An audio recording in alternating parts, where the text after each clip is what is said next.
পুরা রাজত্ব চলতো উজিরের বুদ্ধিতে, কথা কোন ঠিক কিনা? আর এখন তো আমাদের সরকারের প্রধানমন্ত্রীর পিএস বলেন, মানে চামচা যারা আছে, দুনিয়ার সব থেকে নিকৃষ্ট মনের যারা, এরাই হয় রাজনৈতিক নেতার লিডারদের, এদের চামচা। এই পিএসদের কারণে, এই বুদ্ধিজীবীদের কারণে আমাদের দেশের আজকে এই অবস্থা। এই দেশের মানুষের মধ্য থেকে যারা রাজনৈতিক গণতন্ত্রে যারা নেতৃত্ব দেয়, এদের মতো হিংস্র জানোয়ার পৃথিবীর কোনো হিংস্র প্রাণীও নাই মিয়া। একটা হিংস্র জানোয়ারও পর্যন্ত আরেকটা জানোয়ারের উপরে অযথা হামলা করে না। আর এরা ক্ষমতায় টিকে থাকার জন্য বাচ্চা মানুষ পর্যন্ত গুলি করে মারে, স্বামীরা মায়েরা স্ত্রী বিধবা বানায়, বাচ্চাকে এতিম বানায়, মা বাবারে সন্তান হারা করে। তো এই দেশে গজব আসবে না তো শান্তি আসবে?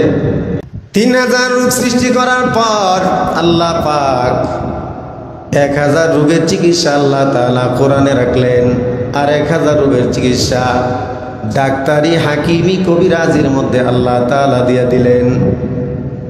অনেক গাছের লতা পাতা খাইলেও মানুষ ভালো হয়ে যায়, গাছের পাতার রস যদি চিবায়া খায় তাহলে সেও বান্দা কিন্তু সুস্থ হয়ে যায়, ঠিক না বেঠিক গান?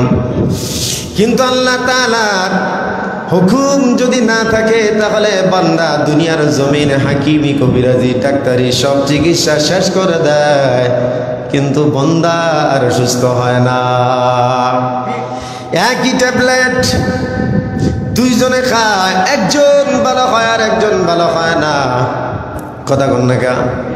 কারণ আল্লাহ তাআলা এই ট্যাবলেটের মধ্যে বান্দার জন্য হুকুম নির্ধারিত করে রাখছেন। আরেক বান্দা খাইছে কিন্তু তার জন্য আল্লাহ তাআলা সুস্থতার হুকুম দেয় নাই, এজন্য বান্দা একটা নয় দুইটা নয় 10 দিন খাইলেও বান্দার কোনো ফায়দা হয় না, ঠিক কি না? তো ভাইরা আমার, 1000 রোগীর চিকিৎসা যদি কোরআনে থাকে, আর 1000 রোগীর চিকিৎসা যদি ডাক্তারি হাকিমি কবিরাজির মধ্যে থাকে। রসুলের যুগে এত বড় বড় ডাক্তার তো ছিল না, এত টেস্ট পরীক্ষা প্যাথোলজি ছিল না, ঠিক না ঠিক বলেন? কিন্তু তখনও তো মানুষ সুস্থ হয়েছে, মানুষ তো বিনা চিকিৎসায় মারা যায় নাই, ঠিক না ঠিক বলেন? এমনও দেখা গেছে আল্লাহ রসুল সাল্লাল্লাহু আলাইহি ওয়াসাল্লাম রাহমাতুল লিল আলামিন মুখের জিহ্বার লালা দিয়া যদি হাত লাগায় দিয়েছে তাহলে সুস্থ হয়ে গেছে। শুকনা কূপ, পানি নাই, পানি পান করার জন্য জরুরি হয়ে পড়েছে নবী এবং সাহাবায়ে কেরাম। আল্লাহ রসুল নিজের হাতটা বিসমিল্লাহ বলে শুকনা কূপের মধ্যে রাখছেন, কূপ পানিতে ভরপুর হয়ে গেছে। রসুল মক্কা থেকে যখন মদিনায় হিজরতে যায়, রাস্তায় বড় পিপাসা লাগছে, ক্ষুধা লাগছে। আল্লাহ রসুল হযরত আবু বকর রাদিয়াল্লাহু তাআলা দুইজন মদিনার নিকটবর্তী এলাকায় যখন পৌঁছে গেলেন, ক্ষুধার তাড়না সহ্য হয় না, কারণ 3 দিন 3 রাত পর্যন্ত ওই সৌর গুহার মধ্যে আল্লাহ রসুল ছিলেন গোপনে। এত দূরের পথ, ক্ষুধা তাড়না একেবারে পেট আর পিঠ লাগিয়ে গেছে। হযরত আবু বকর সিদ্দিক রাদিয়াল্লাহু তাআলা আনহু ডাক দিয়ে বলেন, পয়গম্বর, আমার তো আর ক্ষুধা সহ্য হয় না, ওগো রাসূল, যদি খানার কোনো ব্যবস্থা হইতো তাহলে দিলটা কলিজাটা ঠান্ডা হইতো। আল্লাহ রসুল বলেন, আবু বকর চিন্তা করিও না, রাজ্জাক যেহেতু আছেন রিজিকের ব্যবস্থা হয়ে যাবে। সুবহানাল্লাহ কয় না? রাজ্জাক যেহেতু আছে রিজিকের ব্যবস্থা হয়ে যাবে, চিন্তা করিও না। একটু দূরে যাওয়ার পর একটা ছাগলের দল দেখা যায়। রসুল ছাগলগুলোর মধ্য থেকে একটা ছাগল নির্বাচিত করলেন। হযরত আবু বকরকে বললেন, ও আবু বকর, এই ছাগলটা নিয়ে আসো। রসুলের নিকটে আসার পর হযরত রসুল বিসমিল্লাহ বলিয়া ছাগলের উলানের মধ্যে হাত দিলেন। অথচ এই ছাগল কিন্তু বাচ্চাওয়ালা না, আমরা সবাই জানি বাচ্চা হওয়ার পরেই দুধ হয়, ঠিক না ঠিক বলেন? নারী হোক জানোয়ার হোক, বাচ্চা দেওয়ার আগ পর্যন্ত কিন্তু দুধ আসে না। এমন একটা বাচ্চাহীন ছাগল রসুল যখন বিসমিল্লাহ বলিয়া উলানের মধ্যে হাত দিলেন, দুধে ছাগলের উলান ভরপুর হয়ে গেছে। আরে আল্লাহু আকবার কনজুরে। এবার আল্লাহ রসুল বলেন, আবু বকর তুমি না ক্ষুধার তাড়নায় কাতর হয়ে গেছো, নাও পেট ভরে খায় নাও হালাল রিজিক। হযরত আবু বকর বলেন, পয়গম্বর ছাগলের মালিককে জানি না, অনুমতিও তো নেওয়া হয় নাই। সুবহানাল্লাহ। নবীজি অনুমতি ছাড়া ছাগলের দুধ খেতেছে, আবু বকরকে খাওয়াইতেছে। বন্ধু যদি ভালো হয় গুনার কাজে বাধা দেয়, কথা কয় না কে? বন্ধু যদি ভালো হয় গুনার কাজে বাধা দেয়, অসৎ বন্ধু যদি হয় নেক কাজ থেকে সরায় গুনার কাজে নিয়ে যায়। হযরত আবু বকর বলেন, পয়গম্বর অনুমতি নেন নাই, প্রশ্ন করা বেয়াদবি নিবেন না। আপনি তো এইভাবে কোনো কিছু ভক্ষণ করেন না নবী, তাহলে কেন মালিকের অনুমতি ছাড়া দুধ খাইতেছি? হযরত রাসূল ডাক দেয়া বলেন, আবু বকর তুমি চিন্তা করিও না, আগে খাও, দেখবা মালিক যখন জানবে অনুমতি তো দিবেই দিবে, বরং আরো আনন্দে আত্মহারা হয়ে যাবে। হযরত আবু বকর আর পয়গম্বর দুইজন পেট ভরে দুধ পান করার পর কিছুক্ষণ পরেই তালাশ করলেন মালিককে। মালিককে খোঁজার পর আল্লাহ রাসূল ডাক দেয়া বলেন, ও মালিক, পেটে বড় ক্ষুধা ছিল, আমি মুহাম্মদ হলো আবু বকর, দুইজন বড় সফরের পথ ক্লান্ত পথ অতিক্রম করে মক্কা থেকে আসছি। এবার মালিক প্রশ্ন করে, মক্কা থেকে একজন নতুন নবী মদিনায় আসার কথা, নাম তার আহমদ বা মোহাম্মদ, আপনি কি সেই মোহাম্মদ ইবনে আব্দুল্লাহ নাকি? রাসূল বলেন, হ্যাঁ হ্যাঁ আমি সেই মোহাম্মদ ইবনে আব্দুল্লাহ। সুবহানাল্লাহ। এবার মালিক আত্মহারা হয়ে গেছে। রাসূল বলেন, আগে আমার কথা শুনো, তোমার ছাগি যে মাঠে ময়দানে ছিল, ক্ষুধার তাড়নায় সহ্য হয় না, আবু বকর দুর্বল হয়ে গেল, আমি তোমার অনুমতি ছাড়া তোমার ছাগির দুধ খাইলাম। এবার লোকটা ডাক দেখো, রাসূল এই ছাগির তো বাচ্চা ছিল না, দুধ কেমনে আসলো? এবার রাসূল ডাক দিয়া কয়, আল্লাহ পাক আমাকে দুনিয়ার জমিনে রাহমাতুল লিল আলামিন বলে পাঠাইছে। তামাম দুনিয়ার জন্য আমি পয়গম্বর মুহাম্মদ রহমত, শুধু ইমানদার মুসলমানের জন্য না, দুনিয়ার যত মুশরিক ইহুদ নাসারা, যত বেঈমান হিন্দু বৌদ্ধ খ্রিস্টান বলেন, যত প্রাণী জানোয়ার বলো, যত প্রাণী আল্লাহ তাআলা বানাইছেন, সকল প্রাণীর জন্যই আল্লাহ পাক আমি মুহাম্মদকে রহমত বানায় পাঠাইছে। আল্লাহ আমারে মুজিজা দিছেন, আল্লাহ আমারে ক্ষমতা দিছেন, আমি যদি বিসমিল্লাহ বলিয়া আল্লাহ তাআলার হুকুমে কোনো কাজ করতে যাই, আমার হাত দিতে দেরি হয়, আল্লাহ তাআলা ওই কাজ সমাধান করতে দেরি হয় না। সুবহানাল্লাহ। এ মালিক, তোমার জন্য সুসংবাদ, তোমার এই ছাগি গর্ভবতী হোক বা বাচ্চা হোক বা না হোক, আমার এই বরকতি হাত তোমার ছাগির মধ্যে লেগেছে, দুধের নহর চালু হয়ে গেছে। এখন থেকে তুমি এই ছাগির দুধ দহন করবা আর তোমার সংসার চালাইবা। আল্লাহু আকবার। তো ভাইরা আমার, আল্লাহ পাক রব্বুল আলামিন জমিনের মধ্যে কোন প্রাণী কেন বানাইছে আমরা জানি না, দেখলে মনে হয় বেহুদা, কিন্তু কাজে লাগানোর জন্যই তো আল্লাহ বানাইছে, ঠিক না ঠিক বলেন? এক বাদশা খানা খাইতে বসলো, সাথে তার খাদেম এবং উজিরা বিদ্যমান। একটু খেয়াল করেন, ওয়াজ বোঝার জন্য, হেদায়েতের জন্য বড় বড় ওয়াজ লাগে না, কোরআনের তাফসীর বেশি লাগে না। একটু ভালো কথা যদি দামাগের মধ্যে ঢুকায়, বিবেক দিয়ে যদি বুঝেন, তাহলে আপনার বিবেকই আল্লাহর পরিচয় দেওয়ার জন্য যথেষ্ট। কথা কথা দেখে না ভাই আমার, আপনারা জানেন অনেক সময় আমাদের সামনে বড় বড় কালো কালো কিছু মাছি ঘুরে বেড়ায়, কথা কয় না? মাথার দিকটা একটু লাল, বডিটা পুরা কালো, একটু বড় আকারের, ভন ভন করে ঘুরে বেড়ায়, ঠিক না বেঠিক বলেন? আর মাছি তো এমন জাতি, যতই এরে বাধা দেন ততই আপনার কাছে আসে। নাকে বসলে তারা দেন, আবার নাকে আইসা বসে, ঠিকই না? এবার এই বাদশা যখন খানা খাইতে বসে, খানার সুগ্রানে এমন বড় মাছি আইসা ভন ভন শুরু করে দিছে। কয়েকবার তাড়ানোর পর যখন বিরক্ত হয়ে গেল, তখন বলে আল্লাহ তাআলা এই মাছি না বানাইলেও পারত, মানুষের ক্ষতি ছাড়াই তো কোনো কাজে আসে না। আমি যদি আমার হাতে যদি ক্ষমতা থাকতো, তাহলে দুনিয়ার সব মাছি মেরে ফেলতাম। মাছি মারার জন্য কি যন্ত্র আবিষ্কার করবেন? এবার উজিরে ডাক দেয়া কয়, উজির, মাছি নিধনের জন্য, ধ্বংসের জন্য কোনো অস্ত্র, কোনো ব্যবস্থা আছে নাকি? উজির ছিল খুব বুদ্ধিমান। আগের যুগের বাদশাদের উজির যারা থাকতো, তারা তো অনেক বুদ্ধিমান থাকতো। পুরা রাজত্ব চলতো উজিরের বুদ্ধিতে, কথা কোন ঠিক কিনা? আর এখন তো আমাদের সরকারের প্রধানমন্ত্রীর পিএস বলেন, মানে চামচা যারা আছে, দুনিয়ার সব থেকে নিকৃষ্ট মনের যারা, এরাই হয় রাজনৈতিক নেতার, লিডারদের, এদের চামচা।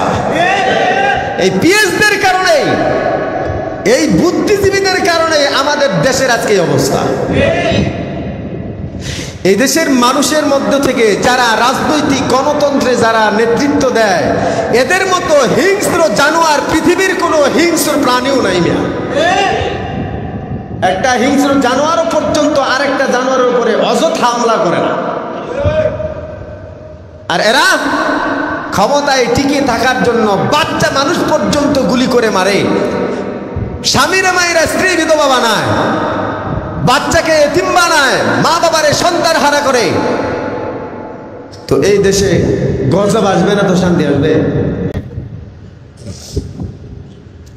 সবচেয়ে দুঃখের বিষয় হলো, এত অপমান অপদস্থ হওয়ার পর, লাঞ্ছনার পরেও এরা এদের ভুল স্বীকার করে না। এই কথা কান, ভুল স্বীকার করে না। এটা হলো শয়তানের খাসলত। ভুল স্বীকার যারা না করে, এদের খাসলত কার? শয়তানের স্বভাব। আর এরা হেদায়েত পায় না। ইসরাফ যদি হয়ে যায়, গুনাহ করার পরে যদি এটার মধ্যে অটল থাকে কেউ, তাহলে সে হেদায়েত পায় না এবং কালেমা ছাড়া মারা যায়।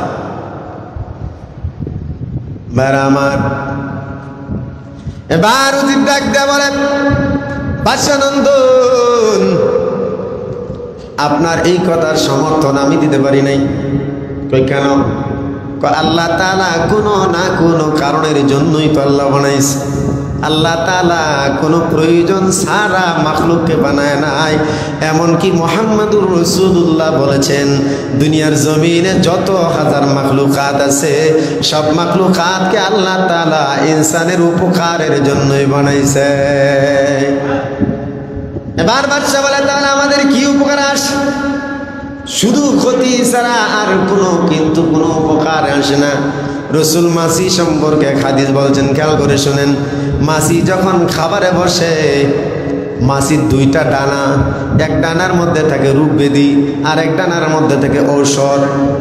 রসুল বলেন, কোনো খাবারের মধ্যে যদি কোনো মাছি একটা ডানা ডুবায় দেয়, তাহলে দেখবা আরেকটা ডানা উপরের দিকে উঠায় রাখে।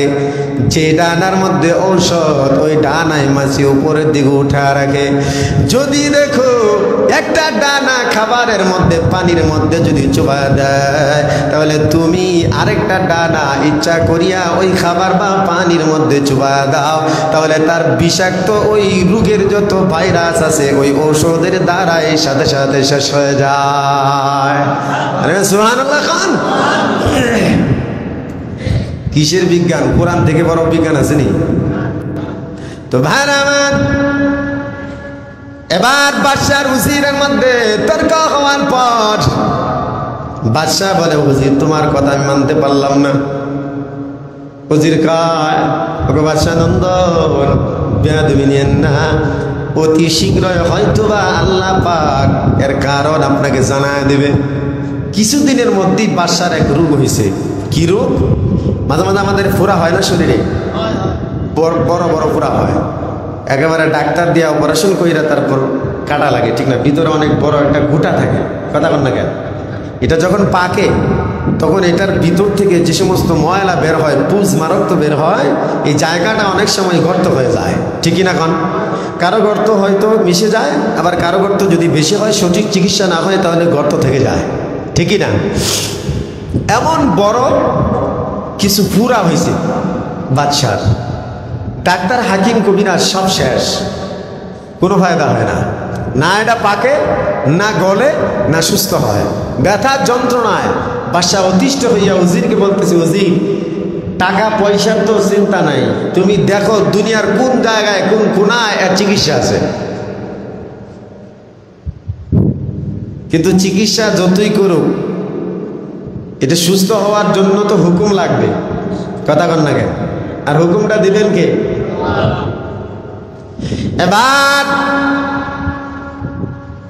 বাদশাহ উজির সহ সকলেই বড় পেরেশান, কোথাও কোনো হাকিম কবিরাজের চিকিৎসা দিয়ে কোনো ফায়দা পায় না। উজির বড় পেরেশান, গোটা রাত দরবারের মধ্যে পিন নিস্তব্ধতা নেমে আসছে।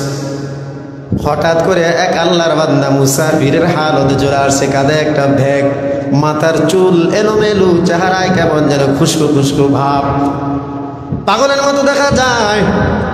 বড় আলকাল্লা পরা, কাঁধের মধ্যে একটা ব্যাগ ঝুলানো আছে।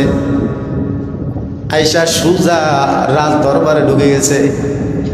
যখন প্রহরীরা বাধা দেয় তখন বলে, আমি মুসাফির আসছি তোমাদের বাদশার চিকিৎসার জন্য। এই তোর মতো ফকির বাদশা চিকিৎসা করব? কারণ এই দেশে তো বা এই যুগে পোশাকের বড় দাম, কথা কন না গা? আপনি যত বড় শিক্ষিত আর যত সম্মানী মানুষ হন, পোশাক যদি ভালো না হয় আপনাকে ভালো জায়গায় ঢুকতেও দিবে না, কথা কন না গা? এই পোশাক এখন এমন হয়ে গেছে, মানুষের চরিত্র যাই হোক ওটা বিষয় না, পোশাক ভালো, ড্রেস আপ ভালো, বাস মাশাল্লাহ। এই যদি চুরো হয় তাহলে দেখবেন জায়গায় গিয়ে বড় আসন পাইলেছে, কথা কন না কেন? এবার উজিরকে খবর দেওয়ার পর উজির আইসা কথা বলে, কথা বলার পর লোকটা ডাক দিয়ে বলে, তুমি প্রধান উজির নাকি? কয় তোমার বাসার এমন এক রোগ আল্লাহ তাআলা দিলেন, যে রোগের চিকিৎসা আমি মুসাফির সারা দুনিয়ার কোনো জমিনের ডাক্তার করতে পারবে না। কয় তাই নাকি? কহা চলেন, নিয়ে গেছে। যাওয়ার পর বাদশার সাথে কথা কওয়ার পর ফকির বলতেছে, মুসাফির ডাক দেয়া কয়, উজির আপনার সাথে কিছু গোপন কথা আছে। কয় কি? আমি যা দেয়া চিকিৎসা করবো এটা বাদশারে আপনি বলতে পারবেন না, এটা কারো কাছে শেয়ার করা যাবে না। এমন চিকিৎসা আমি করব, মামুলি চিকিৎসা, ছোট্ট চিকিৎসা, কিন্তু বাদশা সুস্থ হয়ে যাবে, কারো কাছে বলা যাবে না। আপনার কাছে আমার এই চিকিৎসার কথা আমারও থাকবে। উজির রাজি হয়ে গেছে। এবার উজিরকে ডাক দেওয়া বলে, আপনাদের এলাকায় রাজ দরবারের আশপাশে বড় বড় মাছি পাওয়া যায় কিনা? মাঝে মাঝে পর্সা কাটারের মধ্যে গিয়ে বসে, মাঝে মাঝে পায়খানার মধ্যে গিয়ে বসে, এই কথা কয় না, ময়লার মধ্যে ভন ভন করে বেড়ায়, এমন বড় বড় মাছিগুলো কি আপনাদের এখানে আছে? আছে তো। মাছি দিয়ে কি করবে? পায়রা আছে নাকি? কোন কহা? আমার একটা মাছি লাগবো। কয়টা? মাছি দিয়ে কি করবে? আরে আনেন না আপনি। এবার উজিরকে নিয়ে খুব গোপনে সন্তর পরে আড়ালে যাইয়া, গুপ্ত জায়গায় যাইয়া এই মাছিটারে ফিনিশ করছে, মারছে, ঘষছে, পিষছে, বানায় এটার একটা প্রলেপ বানাইছে। মাটি পানি দিয়া, মাটি দিয়া, মাছি দিয়া একটা নরম মলমের মতো বানাইছে। মলম বেছে না বাজারে? 10 টাকা দেওয়া সব রোগের চিকিৎসা আছে না নাই? এবার এমন একটা তরল পদার্থ বানানোর পর উজিরকে ডাক দেয়, বলে আপনি গিয়া বাদশার এই যে ফুরা হয়েছে ফোড়ার মধ্যে লেপ দিয়া দেন, আর একদিন রাখবেন, মাত্র 24 ঘন্টা রাখবেন। ব্যথা হবে কিন্তু ব্যথা সহ্য করা লাগবে, এটা সরানো যাবে না। 24 ঘন্টার ভিতরে এটা পেকে যাবে, গলে যাবে। দেখবেন 3 দিনের ভিতর আপনার বাদশা পরিপূর্ণ সুস্থ। জোরে গণ সুবহানাল্লাহ। হাকিমুল উম্মাত মাওলানা থানভী রাহমাতুল্লাহি আলাইহি উনি লেখেন, ঠিক এইভাবে প্রলাপ দেওয়ার পর 24 ঘন্টার ভিতরে বাদশার এই ফোড়া পেকে যায়, গলে একেবারে খালি হয়ে গেল। 3 দিনের ভিতর ভালো হয়ে গেল। ফকিরকে যাইতে দেয় নাই, মুসাফিরকে মুসাফির খানায় জমা রাখছে। এবার বাদশা ডাক দিছে ফকিরকে, মুসাফিরকে ডেকে আনার পর প্রশ্ন করে, রে মোনা মুসাফির, দুনিয়ার বড় বড় ডাক্তার, বড় বড় হাকিম কবিরা সব শেষ হয়ে গেল, তুমি এমন কোন জিনিস দেয়া চিকিৎসা করলা যে এত দ্রুত ভালো হয়ে গেল? এবার মুসাফির ডাক দেয়া কয়, বাদশা নন্দন, এটা আপনার জানার দরকার নাই, আপনি তো সুস্থ হয়েছেন, আল্লাহ সুস্থ করছে। কয় না, আমার জানা দরকার। এমন ভাবে ধরছে, আচ্ছা কর, বাদশা যদি ধরে এখান থেকে না বইলা যাইতে পারবে? হাতে ধরল, পায়ে পড়লো। বাদশা কোনো কথা না শোনার পর যখন মুসাফির কোনো কথা শোনে না, তখন বাদশা বলে, যদি না জবাব দাও তাহলে তোমাকে বন্দি করে দেওয়া হবে। এবার মুসাফির ডাক দেয়া কয়, বাদশা নন্দন, শুনলে আপনার ঘৃণা আসবে। কাশুক, আপনার এলাকায় বড় বড় মাছি পাওয়া যায়, যেগুলো পায়খানাও বসে, পচা কোনো খাবারের মধ্যেও বসে, মাথাটা লাল কিন্তু চেহারাটা কালো, বড় বড় মাছি ভন ভন করে বেড়ায়। কাহা আছে তো? আমি এই মাছিটাকে হত্যা কইরা পানি, মাটি আর এই মাছি দিয়া একটা মলম বানাইলাম, তরল পদার্থ বানায় এটারে আপনার উপর প্রলেপ দেওয়াইছি। আল্লাহ তাআলা এই মাছির মাধ্যমে আপনাকে বড় কঠিন রূপ থেকে মুক্তি দিয়ে দিয়েছেন। জোরে কোন সুবহানাল্লাহ। বাদশা কয়, বলো কি? হ্যাঁ। বাদশার সাথে সাথে সাজদায় পড়ে গেছে। আল্লাহু আকবার কর। হেদায়েত পাওয়ার জন্য বড় কোনো কারণ লাগে না, বড় লম্বা লম্বা ওয়াজ লাগে না। কথা কোন ঠিক না ঠিক? আপনি যদি বুঝতে না চান, দুনিয়ার বড় বড় আলেম ওয়াজ করলেও আপনার মাথায় ঢুকবে না। আর যদি বুঝতে যান, হেদায়েত পাইতে চান, দিমাগটারে ক্লিয়ার করেন, কলিজাটারে সাফ করেন, অল্প কথা নেন, আপনার বিবেকে বুঝান, দেখবেন আপনি হেদায়েতের জন্য এটুকুই যথেষ্ট হয়ে যাবে। কথা কোন ঠিক না?